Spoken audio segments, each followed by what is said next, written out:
If you've seen our latest video, you'll probably remember this one scene.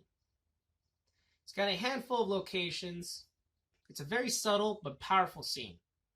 And it's only on screen for about a couple seconds, but I felt the need to kind of share the process of how it was done.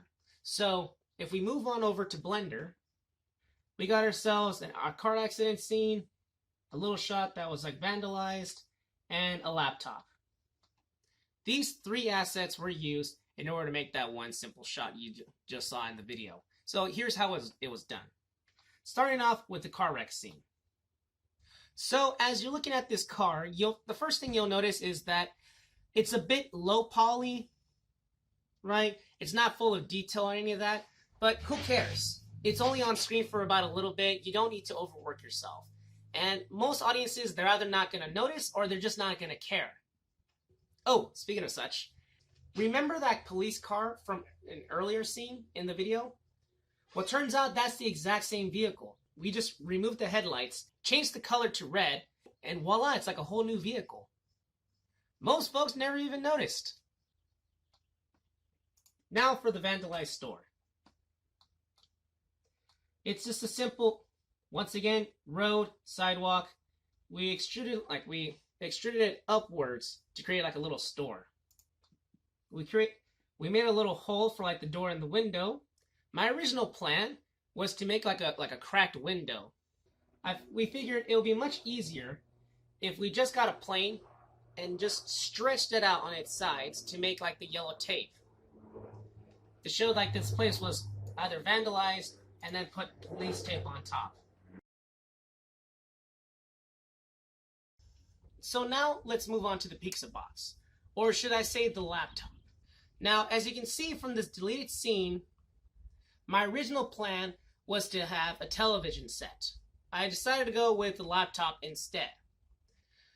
So, to make the laptop, I somewhat did like of a pizza box. I didn't model the entire thing because it was just solely going to be viewed from the front view. It was relatively easy for me to make. I just had a simple black cube. Using the array modifier, it pretty much took care of everything, all the rest. For those of you who don't know, a modifier is this blue wrench right over here. You select the object you want, hit New Modifier, and select Array.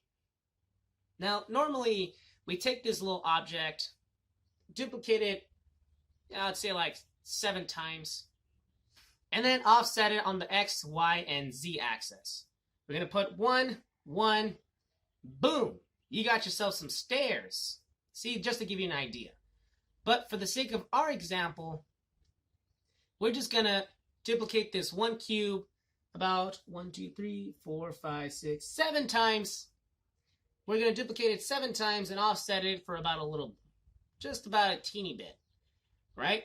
And what's really cool is you can add a modifier from another modifier. We're going to duplicate that row, move it off slightly to the side, boom. Now we got those little patterns of a keyboard. Then we just duplicate those 2 rows, move it on downward, and voila, you got it. We'll add another black cube up here to represent the power button, and a big boy down here to represent the touchpad.